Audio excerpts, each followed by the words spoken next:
Gujarat housing બોર્ડના વિવાદિત ડ્રોને રદ કરવાનો વારો આવ્યો।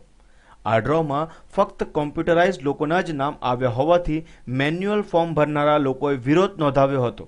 ત્યારબાદ આ ડ્રોમાં ટેકનિકલ ખામી હોવાનું જણાવીને મુખ્યમંત્રીએ આ ડ્રોને રદ કર્યો હતો। એક મહિના બાદ શુક્રવારે ફરી ગુજરાત હાઉસિંગની 2 સાઇટોનો ડ્રો કરવામાં આવ્યો। શુક્રવારે આ ડ્રો મુખ્યમંત્રીની ગેરહાજરીમાં ડ્રો કરવામાં આવ્યો હતો। આ ડ્રો મેયર, ડેપ્યુટી મેયર અને ભાજપના 2 નેતાઓએ કર્યો હતો।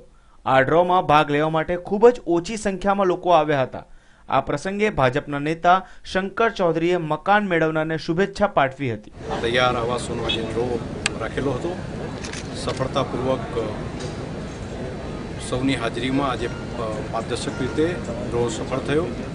જેમને જેમને આ મકાન મળ્યા છે તે સૌ લાભાર્થીઓને હૃદયપૂર્વકની શુભકામનાઓ। આ વિવાદિત ડ્રોના રદ કર્યા બાદ લોકોને સરકાર પરથી ભરોસો ઉઠી ગયો હોય તેવું લાગી રહ્યું છે।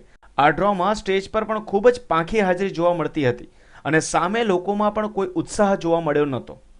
કેમેરામેન ભાવિક પરમાર સાથે મેહિર દુધરેજિયા, ન્યૂઝ ઓનલાઈન, અમદાવાદ।